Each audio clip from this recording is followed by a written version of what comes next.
Right, welcome to part 2 of lecture 5 FMGT 3224. We are going to do demo problem brief exercise 6-2 from page 238.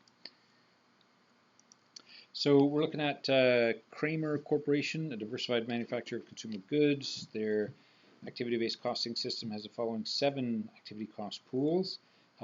Just a note on the data here, there is a typo in the text. The last line, general factory, estimated overhead cost, the expected activity of 30,000 direct labor hours, that should read 10,000. They would not have different numbers from the first line to the last line here of direct labor hours. So assume that instead of saying 30, that's a $10,000, 10,000 direct labor hour number there.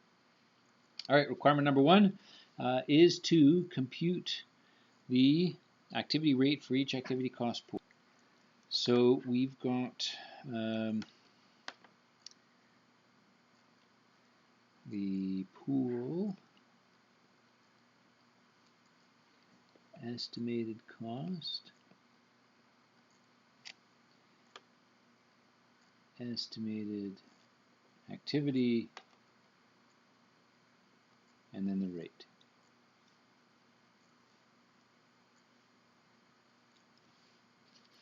So the first pool we're given is labor related.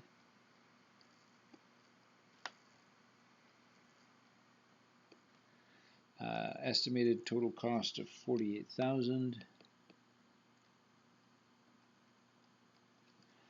Estimated activity 10,000 direct labor hours, which gives us a rate then. 48,000 divided by 10,000 is $4.80 per direct labor hour. All right, next is machine related.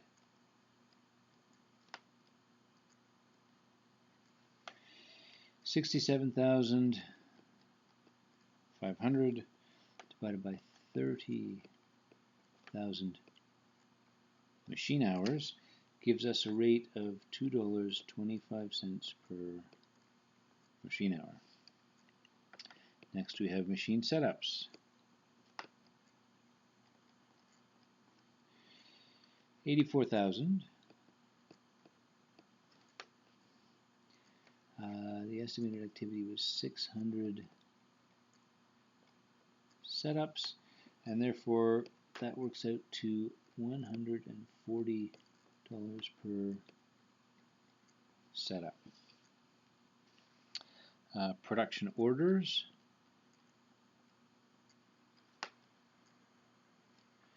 And we expect to spend $112,000 on that over 4,000 orders, which gives us an expected cost of $28 per order.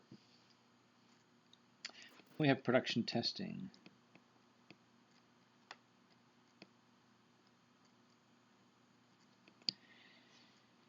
$58,500 in total. We expect to run 1,800 tests, which should give us $32.50 per test. Next we have packaging. $90,000. Estimated activity is 4,500 packages.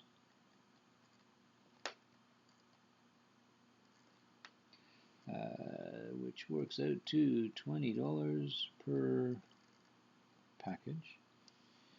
And finally, general factory. This is a bit of a catch-all category, I guess. $672,000. Estimated activity, remember we said this was where the typo was, should be 10,000 direct labor hours. I'll highlight that. And doing the math, that should give us $67.20 per direct labor hour. Okay.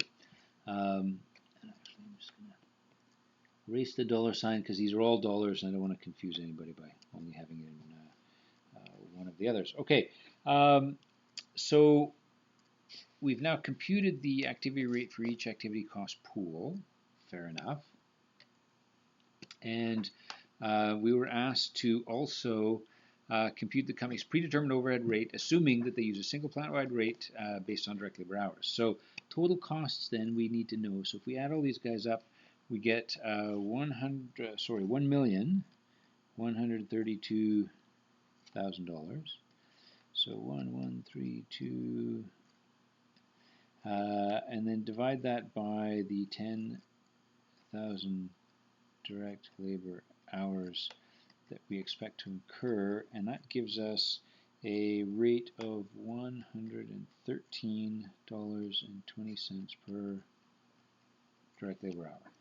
Right? So, I mean, again, as you can see, we've got all these indirect costs to be allocated. The old traditional way of just using a single rate and direct labor hours, every time you get a direct labor hour incurred, $113.20 of overhead gets allocated to that particular job. Hopefully it doesn't take a rocket scientist to see that this is going to be more precise. Assuming we've got a bit of rigor in the creation or in the estimation of these costs and activity levels, we can come up with these rates that every time any one of these things happens, a smaller amount gets allocated to that particular job.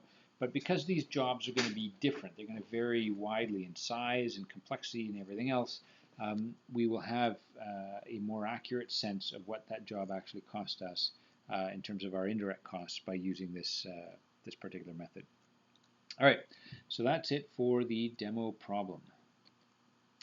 And so going back to our original problem here that we were playing with our Blu-ray disc player and DVD players, we've got exactly the same things happened here. We have gone and taken the estimated activity level for Blu-ray players, and then what we're doing is we're taking those rates that we created. So remember, earlier on we came up with this $1.60 per direct labor hour for assembly, $2.10 per machine hour, and so on. Now each of these products here, right? So the separate kind of categories side by side for comparison here. What we're doing is we're saying, okay, for Blu-ray players, we expect to have 10,000 or 100,000 direct labor hours. So every time we make a Blu-ray player and we incur a direct labor hour, we're going to allocate $1.60 per player. But we're now using this a little bit to predict the overhead costs. And so we just have to do the math, the rate times the expected activity level for Blu-ray players and for DVD players and so on. And once you've done that, we go add it up and you can get a per unit overhead cost, and in this case it works out to $93.20 and $26.70. And so the question then is, okay, well, how does that compare to the overhead that we had figured out previously? So going back a few slides, we had 40 and 40. And now we're saying, well, hold on. We've got 93 for the Blu-ray player and 26.70 for the DVD players. So imagine then that we had gone and calculated our overhead rates in this kind of old-fashioned way at $40 per, and now when we compare old cost and new cost. So under the old costing system, it was 150 and 110. New cost, 203 and 96.70. Why does this matter? Well, maybe we're basing some of our pricing decisions on costs, right? Certainly, they will form a floor to, we're not going to sell the product for less than it costs us to make. But what if, we were thinking that the DVD player was costing us 110 and we could only sell it for 115, and we're going, hell, we're only making $5 each. That's not a whole lot of profit here. Maybe we should drop the DVD players based on our old costing system. Well, that would have been a tragic mistake, because The actual cost was $96.70, and so if we're only getting $115 sales, we're actually getting $19 or $18.30 profit per instead of the $5 that we thought. So just by having a more accurate costing system, we can tend to make better pricing decisions, which can have a significant impact on overall profitability. So this is what often happens. You will find a low volume product like the Blu-ray player under an old system looks cheaper because we're using just straight direct labor hours, but in reality it actually costs more. So what if we had priced this at $180 and thinking we were making $30 per unit when in fact we were losing $20 every time we sold the damn one, right? So having accurate costs is useful for the kind of pricing decisions and production decisions that take place in organizations. All right, so now you get a chance to practice that with brief exercise 6-3. Okay, so we're now dealing with Klumper Corporation. And we've got some cost pool information here and rates for each pool, and some cost and activity data for two products, the K425 and the M67, and some predicted or expected activity for each of these. Okay, and we're told to compute the unit product cost of each particular product. So if we look at let's do, for the manufacturing overhead, let's do the labor first. We've got labor, and this is for the K425 and the M67. So labor was $18 times 160 direct labor hours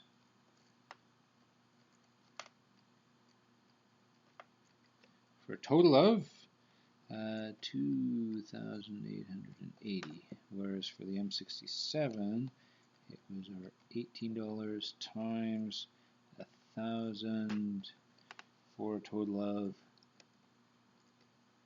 $18,000.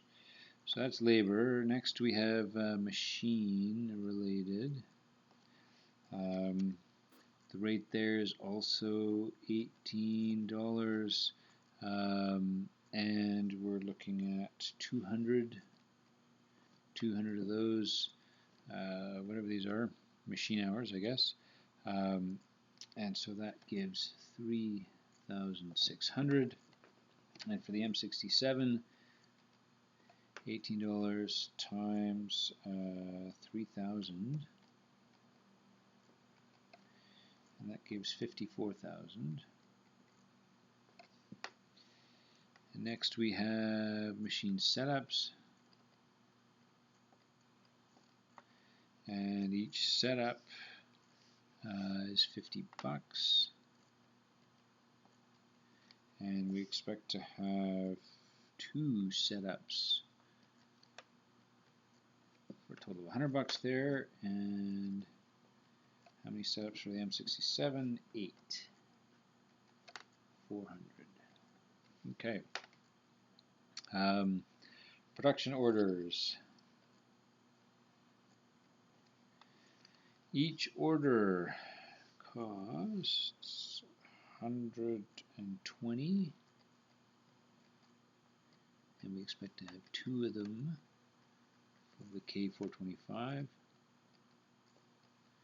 and 8 for the M67. 960 there. And I think we will continue this in part 3 of the lecture.